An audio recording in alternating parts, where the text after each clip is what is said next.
I think an obvious step to get started if you're considering a residency is to contact another church that you are in network with, your partnership with, relationship with, who's doing this, and just simply glean from what they have experienced, the good and the bad. I think choosing your partnering church is key, specific when it comes to the curriculum and training. And so you want to, if you know who you want to partner with, you want to find out what their requirements are and begin that application process, because residency programs that are connected to teaching churches, there's a process because they want to make sure that you're committed to excellence. So connect with that partnering church and do it with intentionality. Yeah, I think for churches that are starting, one of the things you can do that will definitely fast track you is look within your congregation to see if you have anyone who qualifies.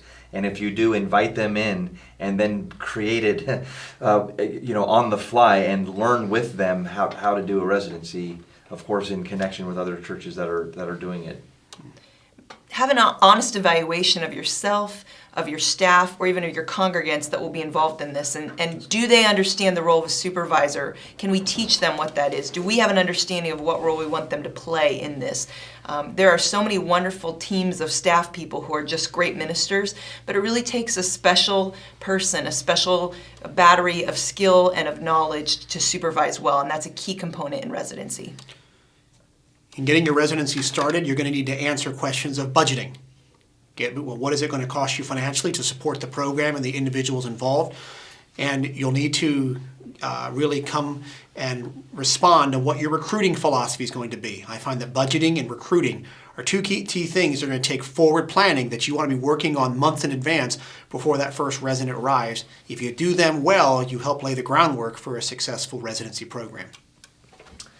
Yeah, if you're starting out and you're on staff and not the senior pastor, then a first place to start perhaps would be to lead up and to help your senior pastor catch a vision for this. A residency is not something you can do in the corner of the church in your student ministry or whatever. A residency is something that leaks into the DNA of the church, so you definitely want to make sure that senior leadership is on board.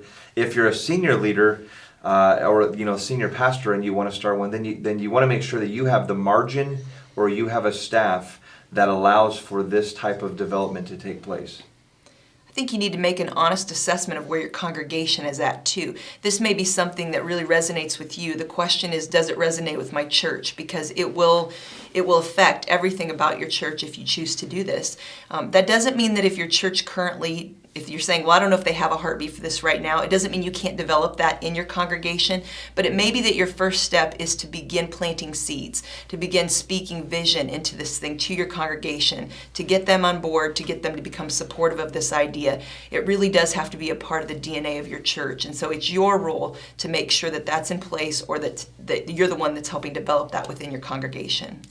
Develop a clear application process. You want to know how you're going to decide who's in and who's out, and we use a 3-stage application process: a written application, a phone interview, and then an on-site interview. And each of those stages helps us understand, and it reveals who are the best fits, not just for the readiness for residency, but also a match for our culture. So you want to define that well, because remember, you don't just want to fill a slot with a body. All right, you want to make sure that it is best. You're asking someone to make a 2-year commitment of their lives. And so a well thought out and implemented application process will serve you and the resident better down the road. It may seem counterintuitive, but sometimes a first step that could be helpful is to begin with the end in mind and say, how am I equipped and prepared to help a resident move past the 2 years here at my church? Do I have connections, networks that I could help this person to find a good spot to serve in after the residency? So begin to take assessment of where your connections are and how you might help a resident find placement in ministry following the residency. As part of speaking to your church, get excited. If your church knows this is something that you believe in and want to be part of it, even if it takes months to lay the groundwork, they're going to want to know, is this a passion that you have to become part of the DNA of the church?